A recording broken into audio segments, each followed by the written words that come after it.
Good morning. Last સેશનમાં આપણે Karl Pearson method start કરી હતી. એની અંદર કાર્લ પિયર્સનમાં મેથડ 1 નો પહેલો અને સેકન્ડ સમ આપણે કેલ્ક્યુલેટ કર્યો હતો. Now today we will calculate our third example, example number 3.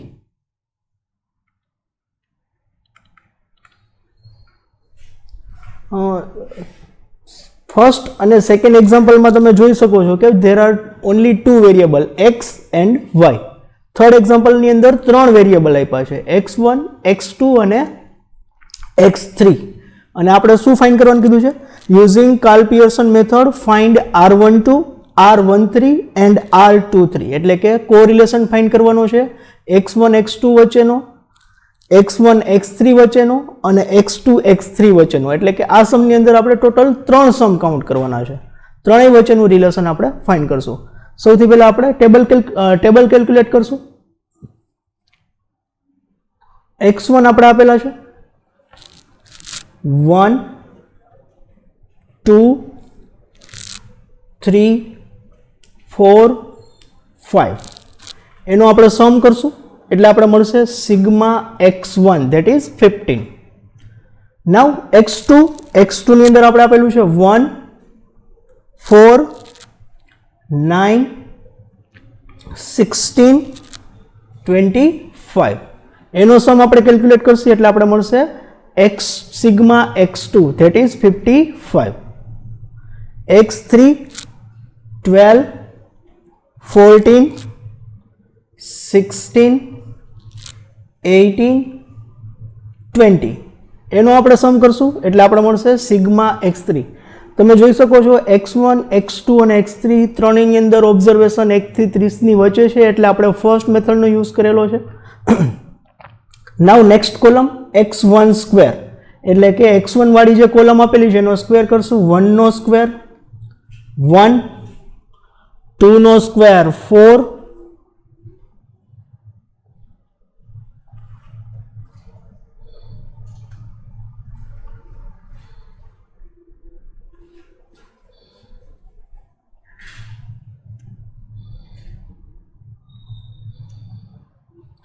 next 3 no square 9, 4 no square 16, 5 no square 25. એ જે કોલમ આપણે મળશે એનો સમ કરશું એટલે આપણે મળશે સિગ્મા x1 નો square that is 55. Now same thing x2 નો સ્ક્વેર એટલે કે સેકન્ડ કોલમ જે આપી છે x2 એનો આપણે સ્ક્વેર કરશું. 1 મલ્ટીપ્લાઈડ બાય 1 એટલે કે 1, 4 મલ્ટીપ્લાઈડ બાય 4 એટલે કે 16, 9 નો સ્ક્વેર 81, 16 નો 256, 25 નો 625. એનો આપણે સમ કરશું એટલે આપણે મળશે સિગ્મા x2 નો સ્ક્વેર. સેમ થિંગ x3 વાળી કોલમનો આપણે સ્ક્વેર કરશું એટલે કે થર્ડ કોલમ એનો સ્ક્વેર 12 મલ્ટીપ્લાઈડ બાય 12 એટલે કે 144, 14 નો સ્ક્વેર 196, 16 નો 256, 18 નો 324, 20 નો 400. એનો આપણે સમ કરશું એટલે આપણે મળશે x3 નો સ્ક્વેર. એનો સમ એટલે કે સિગ્મા x3 નો square. Now x1 multiplied by x2 એટલે કે x1 વાળી કોલમ એને મલ્ટીપ્લાઈડ બાય x2 વાળી કોલમ એટલે કે 1 multiplied by 1 that is 1, 2 multiplied by 4 8, 3 multiplied by 9 27, 4 multiplied by 16 64, 5 multiplied by 25 125. એનો સમ કરશું એટલે આપણે મળશે sigma x1 multiplied by x2 that is 225. Now x1 and x3 એટલે કે આપણી ફર્સ્ટ કોલમ અને થર્ડ કોલમ એનું આપણે મલ્ટીપ્લિકેશન એની પ્રોડક્ટ ફાઇન્ડ કરશું. 1 multiplied by 12, 2 multiplied by 4, 2 multiplied by 14 28, 3 multiplied by 16 48, 4 multiplied by 18 72, 5 multiplied by 20 100. એનો આપણે સમ કરશું એટલે આપણે મળશે sigma x1 x3 that is 260. Now x2 x3 એટલે કે સેકન્ડ કોલમ અને થર્ડ કોલમ એનું આપણે મલ્ટીપ્લિકેશન ફાઇન્ડ કરશું એટલે કે 1 multiplied by 12 that is 12, 4 multiplied by 14 that is 56, 9 multiplied by 16 144, 16 multiplied by 18 288, 25 multiplied by 20 500 એનો આપણે ટોટલ ફાઇન્ડ કરશું એટલે આપણે મળશે સિગ્મા x2 x3. આપણું ટેબલ હવે રેડી થઈ ગયું છે. સમ કેલ્ક્યુલેટ કરશી ટેબલની જે વેલ્યુ મળી છે એના બેઝ ઉપરથી.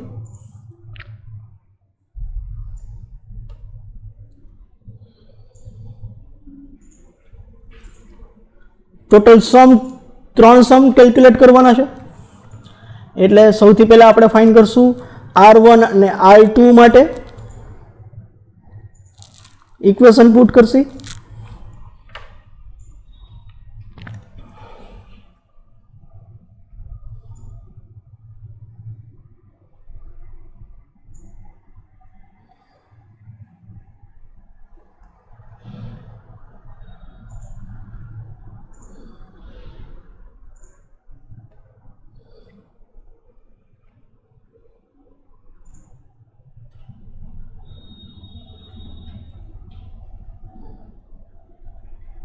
R1 R2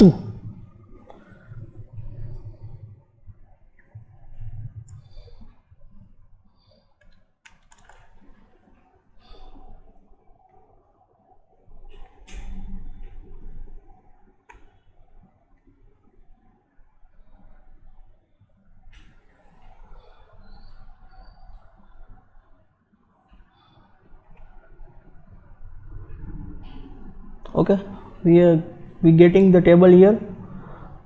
Now R1 2 is equal to n sigma x1 x2 minus sigma x1 multiplied by sigma x2 divided by into under root n sigma x1 square minus sigma x1 whole square multiplied by n sigma x2 square minus sigma x2 whole square is equal to n. n means number of observation. Number of observation આપણે આપેલા છે 5. x1 x2 sigma x1 x2 આપણે મળેલા છે 2 2 5 minus sigma x 15 sigma y 55 એને divided by under root n 5 sigma x1 square that is 55 minus sigma x 15 એનો square n 5 sigma x2 square 979 minus 55 નો square. એને આપણે સિમ્પ્લિફાઈ કરશું. n 5 multiplied by 225 calculate કરશું. 5 multiplied by 225 5 multiplied by 225 that is 1125 minus 15 multiplied by 55 15 multiplied by 55 that is 825 divided by into under root 5 multiplied by 55 5 multiplied by 55 that is 275 minus 15 no square 225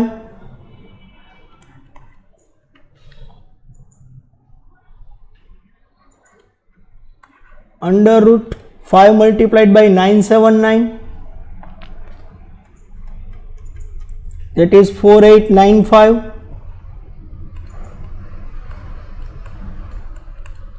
minus 55 નો square. Last સેશનમાં પણ આપણે વાત થઈ હતી પાછળ 5 આવે તો એનો સ્ક્વેર કરવો બહુ ઇઝી છે. 5 નો સ્ક્વેર થાય 25 5 25 નેક્સ્ટ આવે 6 5 multiplied by 6 30 3025. Now 1125 minus 825 1125 minus 825 that is 300 300 divided by into under root 275 minus 225, that is 50. 4895 minus 3025, 4895 minus 3025, that is 1870,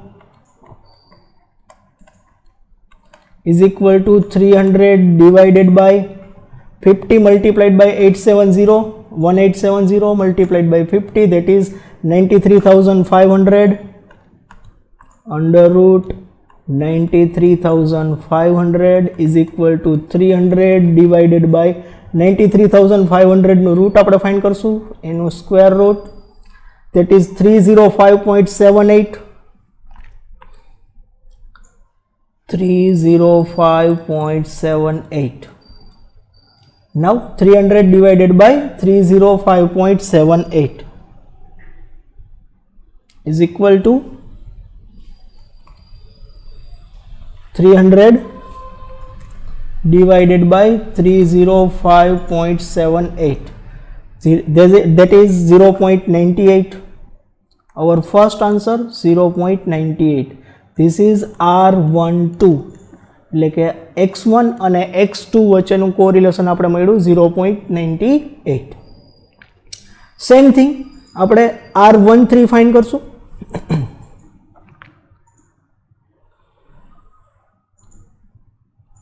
R13 માટે સેમ ઇક્વેશન રહેશે, જ્યાં 2 છે ત્યાં 3 આવી જશે. n sigma x13 sorry n sigma x1 x3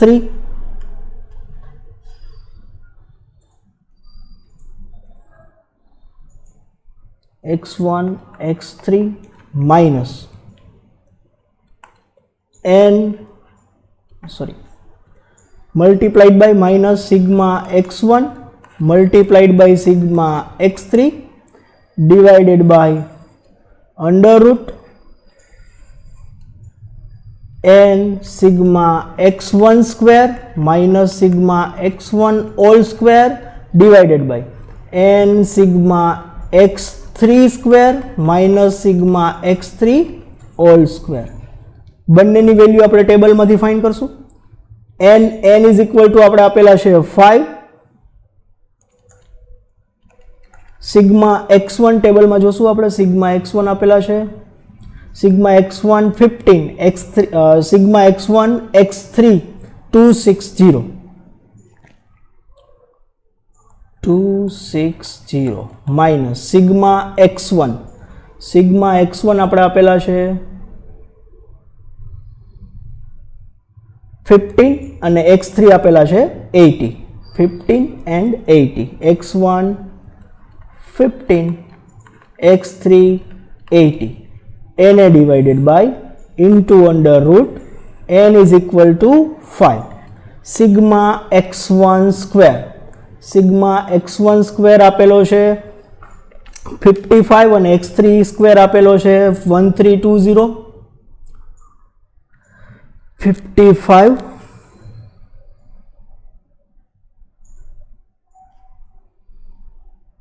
5 multiplied by 55 minus sigma x 15 no square, n is equal to 5, sigma x3 1320 minus sigma x3 80 no square.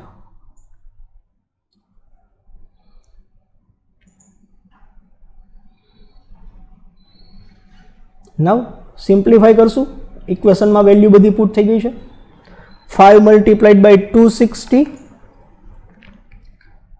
5 multiplied by 260, that is 1300 minus 15 multiplied by 80, 15 multiplied by 80, that is 1200 divided by 5 multiplied by 55,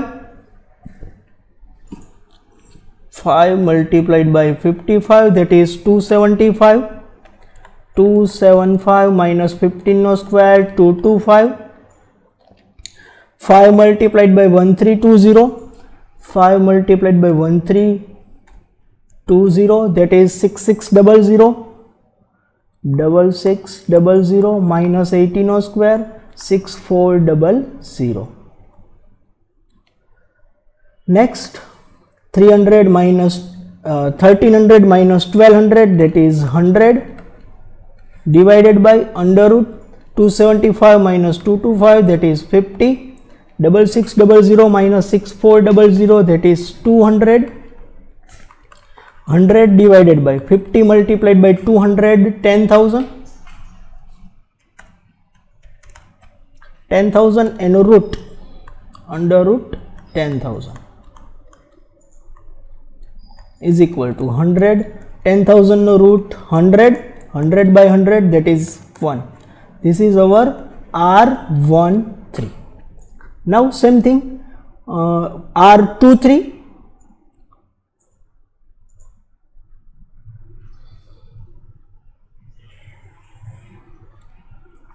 R23 is equal to n sigma x2 multiplied by x3 minus sigma x2 sigma x3 divided by under root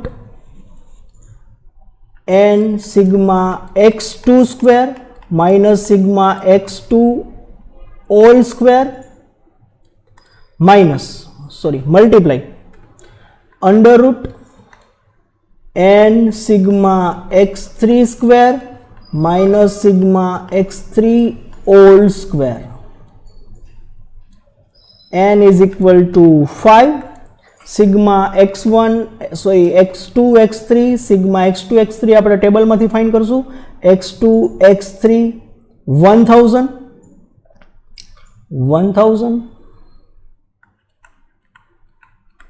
minus sigma x2 ટેબલમાંથી find કરશું. sigma x2 55 અને x3 80. 55 multiplied by 80. 55 multiplied by 80 divided by under root n is equal to 5. sigma x2 square table માંથી find કરશું. x2 નો square આપણે આપેલો છે, આપણે find કરેલો છે sigma x2 square 979 અને x3 1320. 979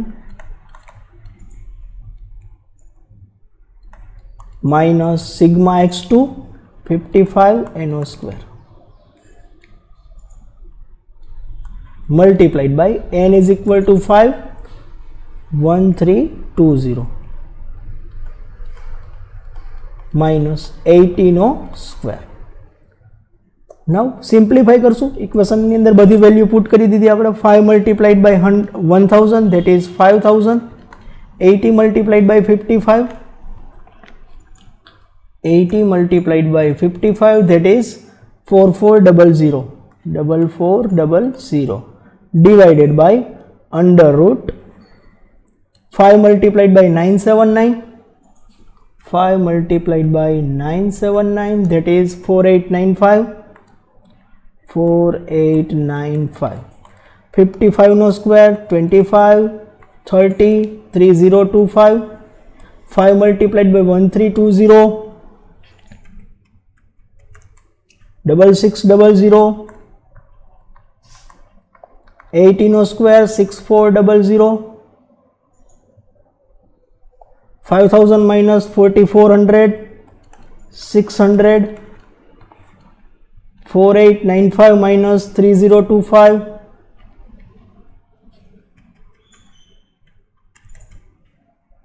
1870 multiplied by 6600 minus 6400, 200. 600 divided by 1870 multiplied by 200 under root 3,74,000.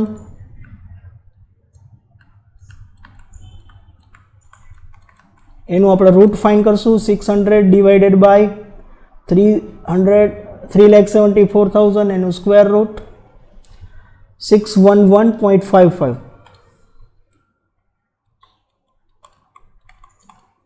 600 divided by 611.55,